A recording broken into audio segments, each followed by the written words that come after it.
Now, when I was in high school, affirmative action just seemed like some buzzword from back in the day. But when me and my friends actually started applying to college, it was something that came up a lot. Affirmative action is back in the news, and this time, Harvard is getting sued. Now, usually these types of lawsuits make the claim that when race is considered in college admissions, white people are unfairly discriminated against. But this lawsuit is claiming Asian Americans are the ones being hurt by these policies. Plot twist. So while this lawsuit against Harvard has a new angle, it really does boil down to an age-old debate over affirmative action. Should race be a factor in college admissions?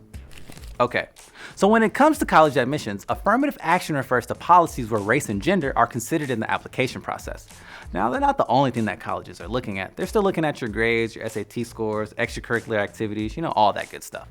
But they also take into account your race and gender in an effort to help ensure that women and minorities are getting equal access to higher education. The idea was born out of the civil rights movement in the 1960s as a way to help counter the long-standing racist and sexist barriers that kept minorities and women out of elite universities. Barriers like, the fact that women couldn't get a degree from Harvard until 1963, or the idea that people of color weren't as smart as white people. The 60s were messed up, man. We needed rules to help. Some see affirmative action as kind of like a counterbalance to legacy admission policies, which is when applicants get preferential treatment if someone in their family attended the school, a perk that tends to benefit wealthy white applicants, since they were the only ones getting into these elite schools in the first place. And to be clear, affirmative action isn't always about race. It's definitely helped a lot of white women, but now that co-ed is kind of the norm, the controversy is almost always over race. And over the years, there's been a stream of lawsuits challenging it, mostly from people who feel they've been unfairly rejected because of race. The most recent being this Harvard case. So let's take a look at both sides of the argument. Those in favor of affirmative action see it as a way to fight long-standing discrimination when it comes to educational opportunities. They think it's necessary in making sure that minorities with good academic standing have access to higher education. And there is some data to support this. 8 states have essentially banned affirmative action practices, and instead have what's known as race-blind admission policies. So, the New York Times looked at admissions data from public universities in a bunch of those states, and they found that when schools got rid of affirmative action, there was a dip in Black and Latino students, even as their populations grew. But it wasn't true for every university and state. In fact, Florida has actually done a pretty good job of keeping its enrollment of Black and Latino students at pace with the population, despite getting rid of affirmative action. Yep, you heard me right. That was Florida, the same Florida that brings you headlines like these. Affirmative action advocates also point out that a more diverse campus benefits everyone, not just the students it's specifically designed to help. With the diverse student body, all students learn valuable interpersonal skills outside of the classroom, like how to interact and respect people that are different from you, skills that set you up for a successful life in a diverse world. Now, that doesn't mean that being nice to people of color is gonna get you a lot of money, but who knows? And then once you get into the real world, there's evidence that diverse teams make better decisions and are actually even more profitable to businesses. So maybe I was wrong.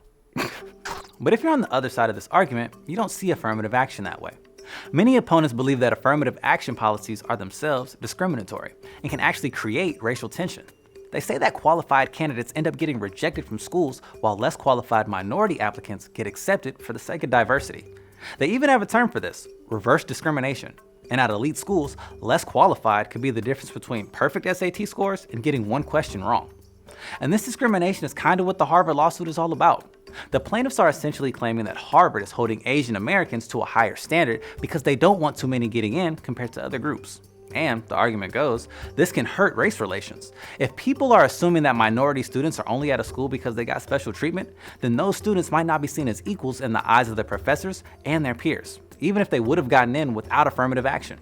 And that doesn't exactly create an environment of inclusiveness. Some opponents say that instead of being race-based, affirmative action should be class-based. That way, a student of a single white mom from Appalachia or a low-income Asian immigrant family would get a leg up. Then you're not actively hurting poor whites or Asians. And of course, there are other opponents that think even that's too far and just want college admissions to be based on merit, like looking at your test scores and your GPA. There's also the argument that affirmative action isn't even really working. According to another New York Times analysis, admissions of Black and Latino students is still lacking at many top universities. And instead of focusing efforts on affirmative action policies, some opponents think that we should tackle the problems that both low-income and students of color face early in the education system. Problems like lack of resources or advanced courses. That way, we set students up for success from the beginning. So the debate over affirmative action has been raging for years, and Americans are pretty split on the issue. It brings up some great questions about what we value as a society and how we ensure equality. Now, I know you all have some opinions about this, so should race be a factor in college admissions? Let us know in the comments below. And speaking of college admissions, you should check out this video we did on SATs and ACTs. Or we did a video on algorithms in our justice system if you just want to watch another dope video. As always, I'm your host, Myles Bess, and you should like and subscribe to this channel because I liked this episode, so I hope you liked it because it was good. I mean, I learned something. Hope you did too. Till next time, guys.